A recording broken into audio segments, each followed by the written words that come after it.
Good afternoon, everyone. Now let's proceed with Module 8, which is Learners with Specific Learning Disabilities. And at the end of this lesson, you are expected to describe learners with specific learning disabilities, discuss appropriate educational approaches to address the special needs of the learners. And now we're going to tackle what is learning disability. Anyone? Alright.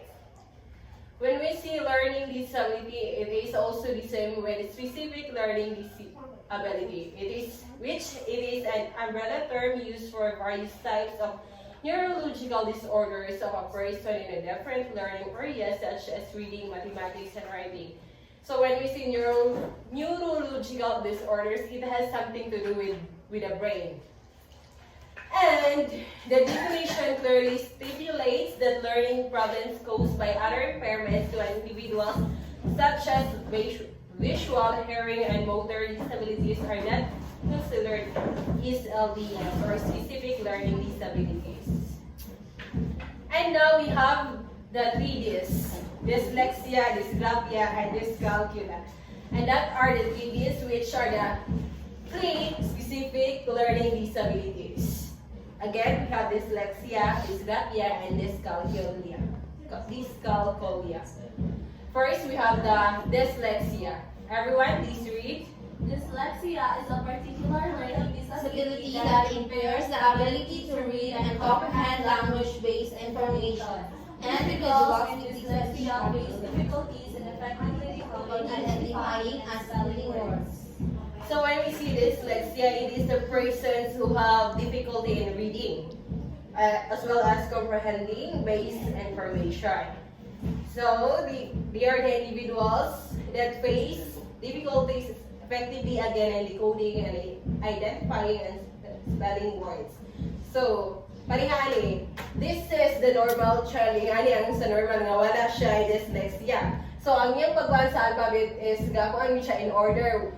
But, and while sa dyslexia, mauni siya, ang kuan, mga letters niya is gakuan, kanang gagubot. And that's it, that's dyslexia. So next is dysgraphia. Please read everyone. Is a specific learning disorder that That affects the ability of a person to write properly and manipulate small objects with precision. Individuals with dysgraphia may exhibit grammatical errors, generate repeated words that lack organization and coherence, and encounter difficulties in producing legible letter formations. So when we say dysgraphia, this is the disorder that makes writing hard, or those person may have difficulty to their handwritten is messy, and also their spelling and grammar mistakes. That's what we call dysgraphia. Next is the dyscalculia.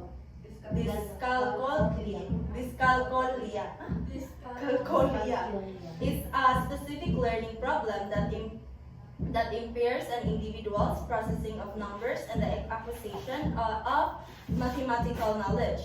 People with dyscalculia encounter problems with fundamental computations and pose difficulties in addressing complex mathematical problems. So when we say dyscalculia, this is a learning disorder that affects math skills. A person with struggling, they struggle to counting basic mathematical operations. So next is causes. Please read everyone. causes. Recent Findings in research reveals the number of causes of SLD beyond studies such as there is a strong familial factor. Hence, the learner who is diagnosed with SLD may have inherited a disability from his or her parents.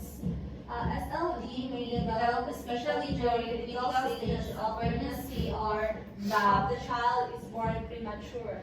During the prenatal stage, if the pregnant mother is exposed to or uses or alcohol, this leads to the fetus being harmed and eventually may develop as SLD.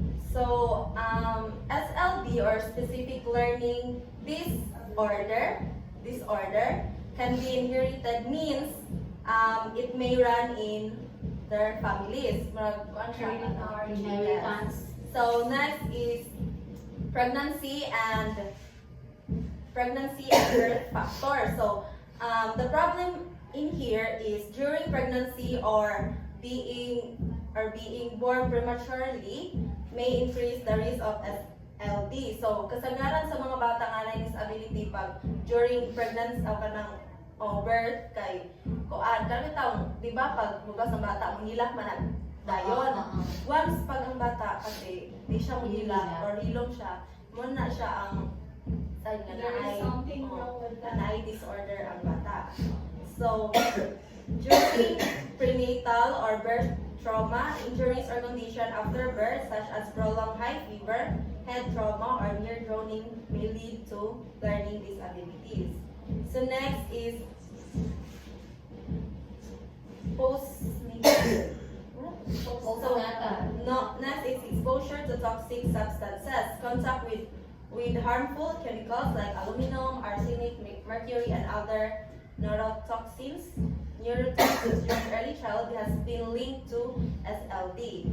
And last is poor nutrition.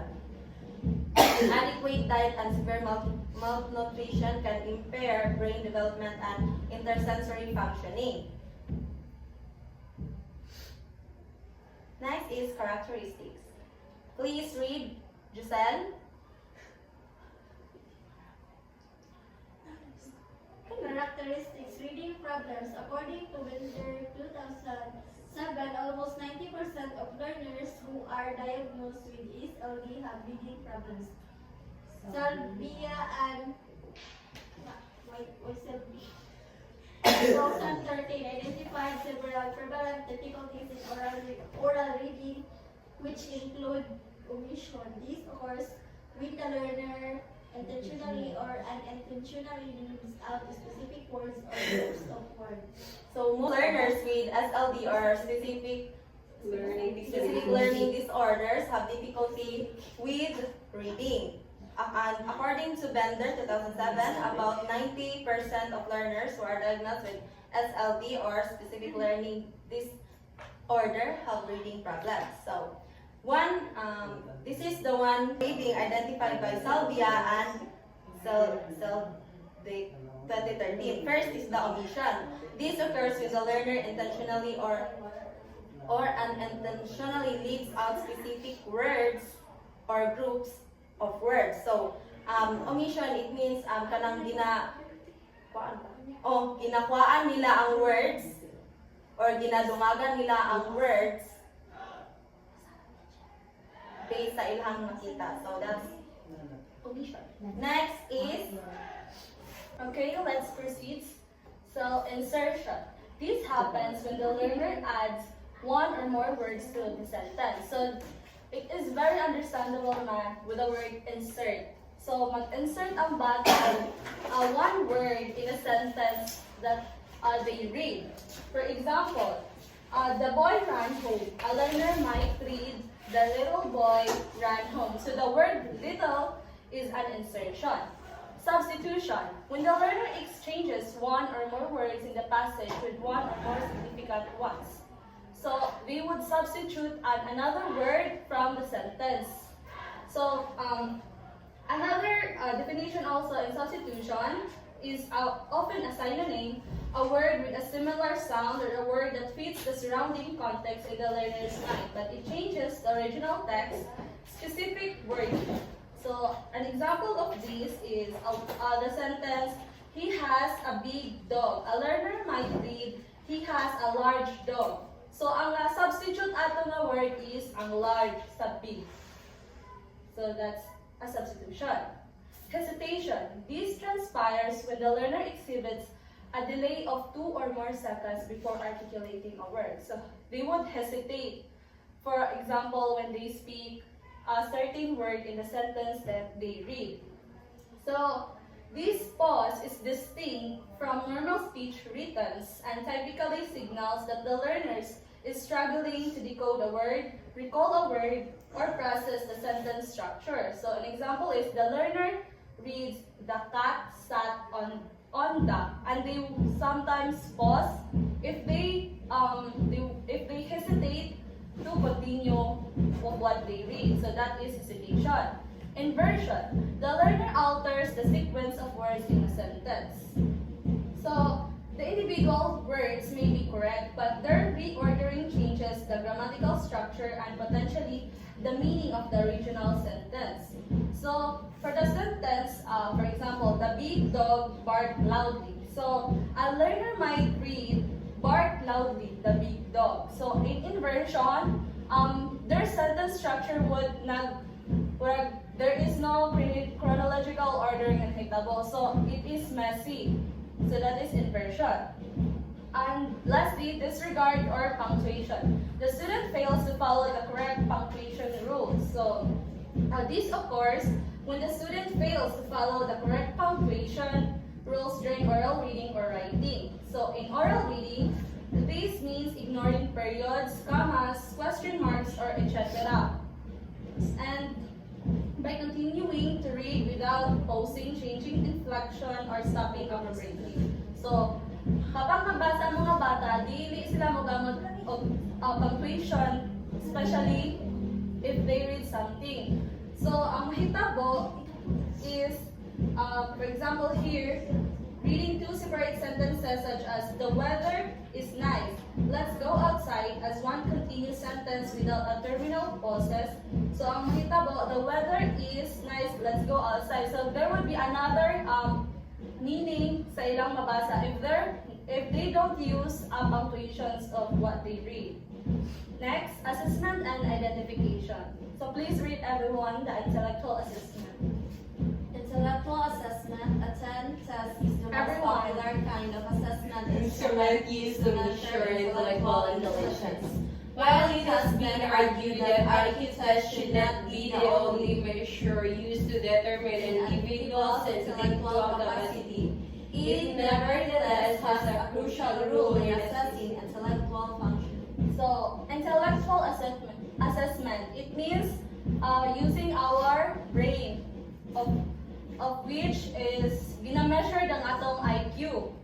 So by this, it is often using popular IQ tests like Wechsler or Stanford Binet, measuring cognitive skills, for example, in our reasoning, memory, and language, to understand a person's thinking abilities. So it is crucial for identifying learning needs, schools, or cognitive issues, but these tests don't capture the full picture of intelligence, requiring other measures like adaptive skills for content use. So, in intellectual assessment, pina-focus lang dyan niya o unsa ang ato ang ability sa ato ang mind.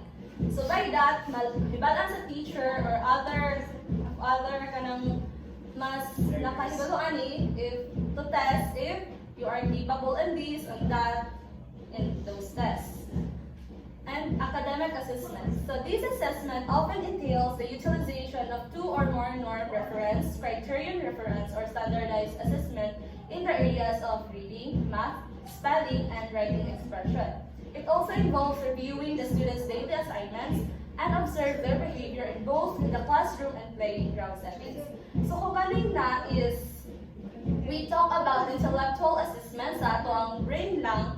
Academic assessment is very broad in terms of assessing the students because it has a utilization na ina-use, which is the norm reference, criterion reference, and standardized assessment.